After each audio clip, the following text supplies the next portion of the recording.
It's Zach's turn to know exactly how Karen feels. Danny don't know what the hell is going on with herself.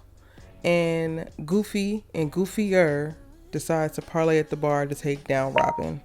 What's good, y'all? It's your sister Erica Van coming to you right here on Erica Van TV with another Sisters video. In this video, we are breaking down the trailer for season 5, episode number 7.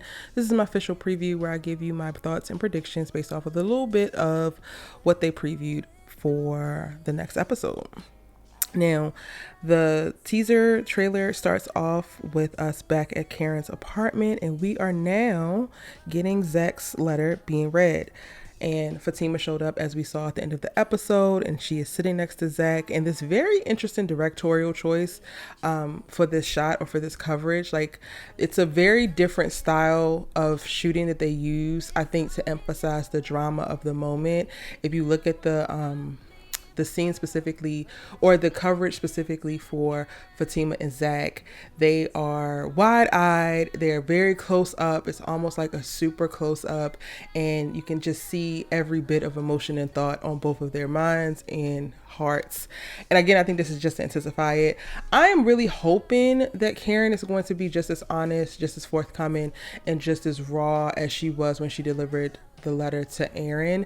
I do think that Fatima being present and specifically sitting next to Zach, while this is supposed to be a moment for Karen and Zach to sit across from each other and Karen to actually speak her piece, that this does add a little bit of a wrench in the plans, and it could create a space or a thought for either of them to not be completely honest.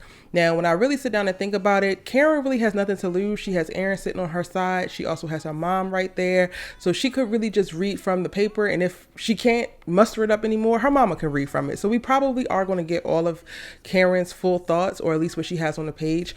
But the biggest question that I have, or the biggest concern that I have right now, is how Zach will respond.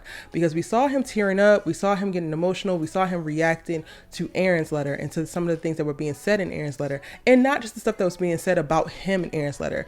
There were moments where Tyler Perry intentionally cut to Zach at that same table, and we got to see his response to how she felt about Aaron, which means that Zach actually feels a way about that. And I don't actually know if we're going to get every single visceral response, every single like intuitive moment or twitch that Zach probably would have, because he's going to be trying to contain himself sitting next to Fatima. Now, while I think that Fatima has been very mature, very gracious, very supportive of Karen on this journey of decoupling and really figuring out her stuff, because like she has mentioned time and time again, she has been Karen before, I don't know if this is the time for her to actually be present, for the simple fact that I don't know if Zach is going to be able to be completely honest. Some of y'all have mentioned in my breakdown video, if you missed it, I did do a breakdown video for episode 6, so go ahead and check that out. It's up on the channel now. I'll link it in the cards above as well as the description box down below. But some of y'all have mentioned, like, you hope that Zach gets to say his piece after she reads her letter. And while I think that that was always Mama Lisa's plan, I don't know if Zach is going to truthfully be able to really speak from his heart with Fatima sitting right next to him. And I hate that for him, and I hate that for Karen, because it also kind of like messes up the plan a little bit. The whole point of this thing that Mama Lisa put together is for everybody involved to, or directly involved in reference to feelings, to come together and say what the hell they have to say, get everything out on the table, and then be done with it. No more Karen popping up at Zach's house to profess her love. No more Aaron popping up at the salon when Karen says that she needs space.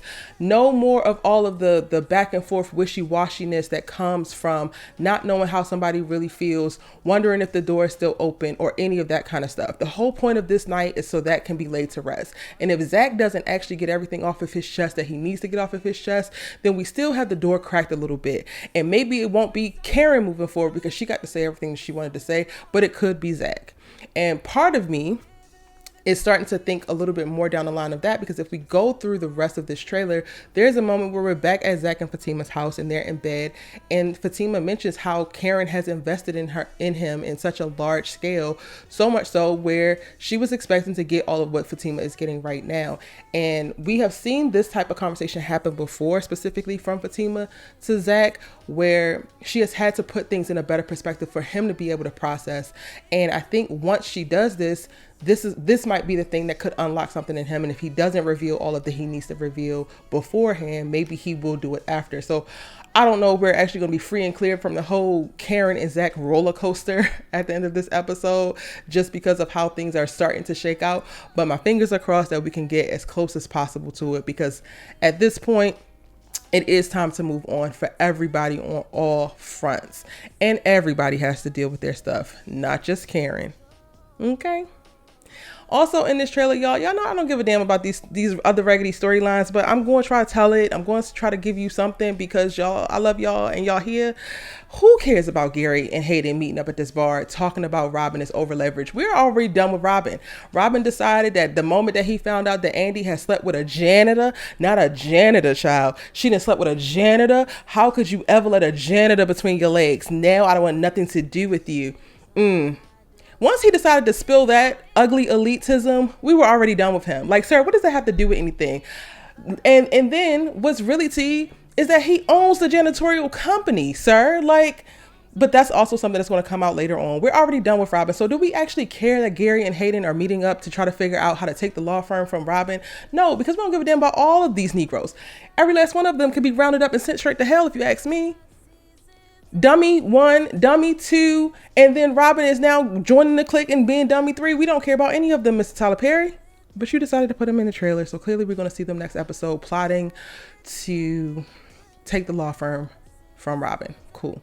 If you missed the breakdown in reference to what they were speaking about when this storyline was first introduced, I explained to y'all what over leverage mean. I explained to y'all what shareholders and all the stuff that are happening and how Gary is actually going to be able to assume the law firm from Robin and take over ownership by way of his hedge fund investors. I do all of that in my episode 5 breakdown video, so go ahead and check that out so I don't have to re-explain it here, because I go into depth and explain to y'all exactly what being over leveraged mean, how Hayden is involved, how Gary is involved, and what is actually going to play out if they're sticking to, you know, how things actually work in the financial world. Okay, got that little tidbit for you. Now Daniella finishes out the trailer and she's looking in the mirror. I think that old boy, and I still don't know his name, and y'all know I really don't give a damn about the storyline if I don't remember the damn character's name.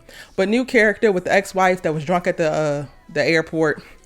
Danny then brought him back to the house. She starts tickling on his pants through his damn pants, or tickling on his penis through his pants, and now all of a sudden he's about to lose it. That guy, I think that he's still at her house. She's in the bathroom and she done called Andi and she don't know what to do with herself. Andy's like, just call Preston. No, we're not calling Preston, girl. Preston showed up at my damn job, told me that there's this woman that he was with before he actually met me, and he decided that he wasn't going to marry her because he thought that something was going to be out there for him. He wanted to explore more. And now that I haven't moved faster in a relationship with him and given him everything that he wanted, he's just going to go back to that girl and settle for her even though he want to be with me. Why in the hell would I pick up the phone and call that man, whether I love him or not? Why would I do that? The level of emotional manipulation that's happening by way of Preston is unprecedented, and it's an absolute hell no, Andi. And we know that you give weak in the knees. We know that you can't stand up, but we ain't doing that over here. No matter how dumb Danny gonna be, she's never gonna be Andi level dumb, and I can't. The fact that she's actually pushing her to call Preston, and maybe Andi don't know. Did Danny reveal everything? Maybe she hasn't yet. Okay, Andi, I'm not going to give you the dumb points from this one because I don't know. We haven't seen Danny actually tell you the story that he told her at the airport. So if Andi don't know about his ultimatum, then we're not going to call her dumb. But if she do know, she damn dumb, and y'all know it. And I wonder if we're going to see I wonder if we're going to see Paris again in the next couple episodes. I remember I mentioned y'all that I don't like how she was talking to Paris, but I love his presence. And if we're getting rid of some of the men in this SISTAS universe, we can go ahead and replace some of them with Paris. I think that he would be a great addition. Let me know what y'all thoughts are in the comment section down below. And that's it. We're still looking forward to this letter being read. The Karen ZAC of it all in the SISTAS universe is what's given the most, and is and will. We're absolutely loving it. I don't understand how the biggest plot device, the biggest story moment is happening already in this season. I don't know what we're going to be looking forward to after we get through these letters being read, because Sabrina's still in jail, y'all. Oh, we got the sprinkle of Madam a little bit, but even that, I'm starting to believe, like, I like the idea of like sprinkles of different characters and melding the worlds together and expanding the Sistas universe so that we get to see other characters. But the fact that we're getting so much Zatima content in Sistas is still a problem. And I hope we don't start to get a little bit too much All the Queen's Men content, because then the show really just won't be Sistas. And then why do we have it? Just a thought. Again, let me know your thoughts in the comment section down below. What are your predictions for next week's episode? Just go ahead and drop all those thoughts and theories down below. Hit the like button because I know you liked it. You made it all the way to the end of the video. And if you're new here, hit that subscribe button, turn on your bell notifications so you don't miss out on any of my other Sistas videos. It's your good sis, you let us talk TV with. I'll see you in the next one.